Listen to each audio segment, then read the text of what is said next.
Meu nome é Emanuel Gibson. Bem-vindo a este vídeo de eletromagnetismo aplicado. Estaremos vendo capacitores, o que pode dar muito errado. Este é o primeiro vídeo de uma série de 2 vídeos. Se você ainda não é inscrito no canal, inscreva-se, acione o sininho para que você seja avisado dos novos lançamentos. Obrigado. O objetivo deste vídeo e da série é apresentar situações de risco de danos no uso de capacitores. Neste vídeo especificamente, nós analisaremos uma situação de risco. Começando a falar sobre capacitores, um exemplo de capacitor é o capacitor de placas paralelas. As cargas são armazenadas no dielétrico a partir de uma diferença de potencial aplicado a essas placas. Placas condutoras separadas por um dielétrico, um isolante. A área do capacitor vai ser A, espaçamento entre as placas D, e preenchida por esse dielétrico, cuja constante dielétrica é εr. Quando nós aplicamos uma diferença de potencial U em um capacitor, vão surgir cargas que vão ser positivas de um lado e negativas do outro. Nós podemos relacionar a carga, a tensão e a capacitância por Q é igual a U vezes C, onde Q é a carga depositada, armazenada no capacitor em coulombs. U é a diferença de potencial entre as placas do capacitor em volts e C é a capacitância do capacitor em farads.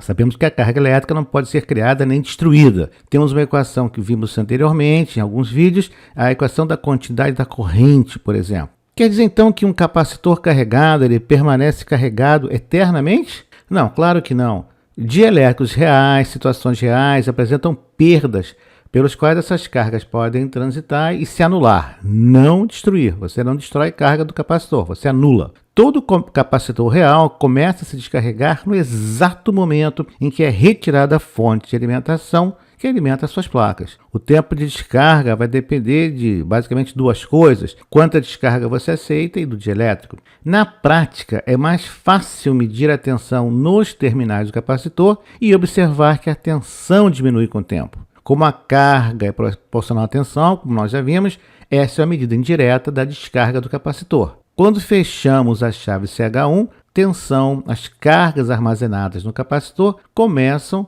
a ser aplicadas ao resistor. Circula uma corrente. As cargas fluindo pela resistência, vai haver dissipação de potência na forma de calor no resistor. Com o contínuo equilíbrio e, portanto, anulação, não destruição das cargas, a tensão no capacitor começa a diminuir. Nós podemos calcular qual o valor da tensão do capacitor ao longo do tempo em função da tensão inicial e dos parâmetros do circuito.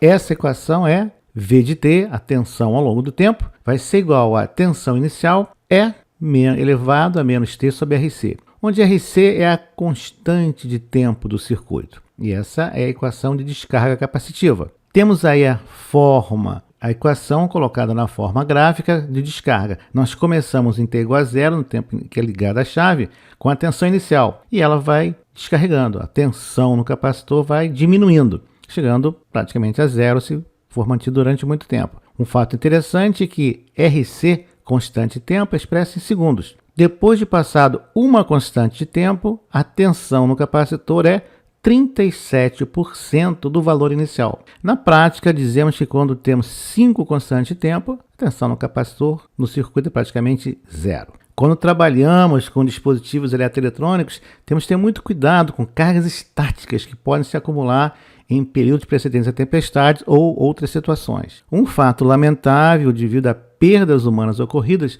aconteceu quando a ogiva de um míssil era retirada do corpo principal. As cargas acumuladas na capacitância causaram a explosão da carga militar devido à tensão surgida. Vamos ver um exemplo numérico do que aconteceu. Vamos supor que esse conjunto ogiva-corpo do míssil, quando montado, ele pode ser modelado por um capacitor de placas paralelas de 900 cm² de área, separados de 0,1 mm pelo ar. As cargas acumuladas produzem uma tensão de 50 volts entre as placas do capacitor. A tensão máxima de segurança para não haver deflagração do explosivo é 400 volts, por isso circuitos que limitam a 50 volts. Quando o míssil foi desmontado, não foi realizado um procedimento de descarga e as placas foram rapidamente afastadas até 1 milímetro. Vamos considerar que não houve alteração na carga acumulada. Vamos determinar a tensão resultante e ver se a operação foi segura. E se não foi, o que deveria ter sido feito. Se esse assunto interessa a você, se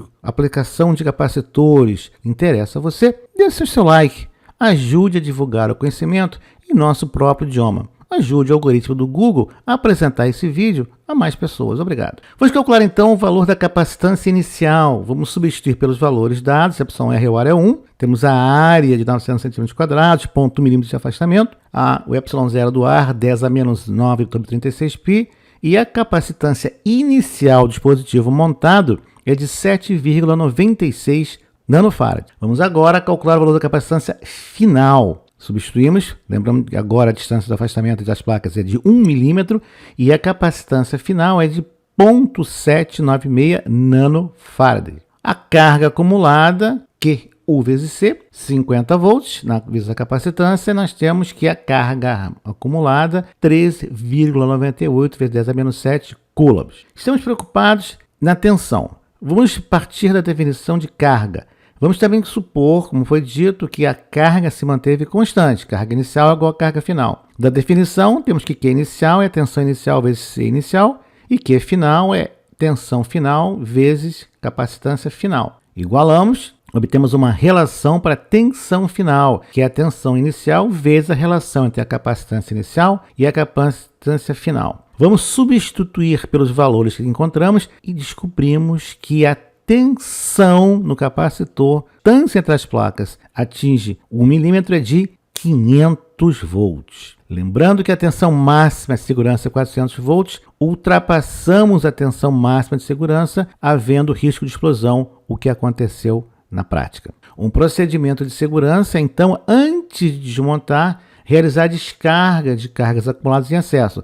Algo quanto é feito quando caminhões transportam combustível, caminhões tanques, que é feito o processo de descarga pelo atrito do caminhão com ar, acumula cargas elétricas. Uma forma é você ligar diretamente e pode haver um centelhamento ou uma descarga capacitiva. Capacitores armazenam energia, o meio de CO2. Devemos então ser cautelosos quanto aos valores de energia e tensão que podem ocorrer, acumular em circuitos capacitivos. No caso que nós vimos, a tensão máxima de segurança foi ultrapassada. Capacitores também são regularmente utilizados em circuitos dobradores e multiplicadores de tensão. Cuidado com os capacitores. No próximo vídeo, nós vamos abordar um caso real ocorrido na área de manutenção de sistemas eletrônicos de alta tensão e o problema que surgiu. Uma dica: saiu fumaça. Se você gostou desse vídeo, deixe seu like. Aqui estão as referências bibliográficas que você pode consultar, todos em língua portuguesa, e são excelentes livros de referência em eletromagnetismo. Aqui no canal você encontra centenas de vídeos de propagação em antenas,